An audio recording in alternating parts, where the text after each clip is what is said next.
bahwa ini ada bentuk memecah belah bangsa dengan pengibaran bendera ini, Bang Firman? Baik begini, tentunya kami ingin menjelaskan kepada publik bahwa bendera One Piece ini kan bisa diartikan atau ditanya sebagai bentuk perlawanan ketidakadilan. Bentuk perlawanan ketidakadilan. Jadi itu pertama ya. Sudut pandangnya begitu. Jadi ya kita simak saja dulu ya geng ya. Apakah sangat menakutkan? Atau kemudian juga bisa diartikan bentuk pelemahan perlawanan terhadap status quo. Nah, oleh karena itu, kalau kita melihat pengertian daripada bendera PIS ini, kita juga harus menyadari kondisi masyarakat kita yang tidak well educated, seperti sopir-sopir truk dan Tidak well educated. Ya, jadi waduh ngeri ya. Edukasinya tidak well. Tidak. Yang gampangannya beginilah, pendidikannya kurang bagus gitu ya. Maksudnya begitu itu ya terlalu ya tidak well gitu kan ya. Oi tukang supir-supir, kamu dibilang tidak well ya nggak apa-apa lah ya. Yang penting kita well saja. sebagainya. Itu kan tidak memahami apa yang dimaksudkan ini. Tetapi di sisi lain, kami melihat bahwa yang terkait dengan bendera One Piece ini juga merupakan kreativitas dan ekspresi masyarakat. Namun ketika Kalau kreativitas saya setuju ya, kreativitas untuk demo lah ya. Demonya mengutarakan pendapatnya dengan begitu ya, tapi kan tidak brutal. Maksudnya tidak dengan anarkis ya nggak apa-apa lah. Wajar di negara demokrasi ya geng ya. Begitulah One Piece ini memang bikin onar ya. Tidak hanya bagi penontonnya, kalau nggak nonton itu kelihatannya rugi. Terus bendera ini juga sampai mengguncang satu negara, negara Republik Indonesia. Kita simak lagi geng.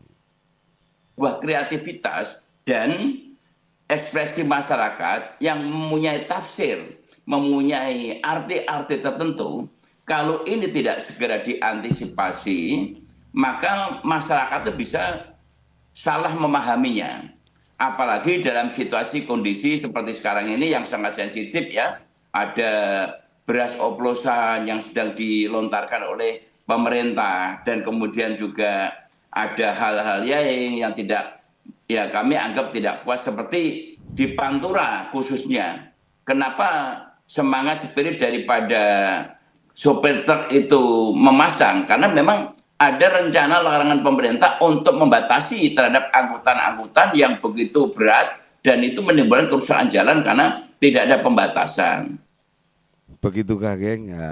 Ya semua itu juga benar juga. Cuma ya, tapi hubungannya apa gitu loh dengan bendera One Piece? Sampai sekarang aku belum ngerti ya. Mungkin benar juga itu katanya. Saya tidak mendapatkan educated yang well ya, pendidikan yang bagus. Jadi nggak mudeng gitu ya. Ya kita orang-orang yang nggak mudeng nggak apa-apa ya geng ya. Ya udah. One Piece. Pokoknya One Piece ini bikin onar, bikin ketawa saja. Sempat-sempatnya ngurusi One Piece gitu loh.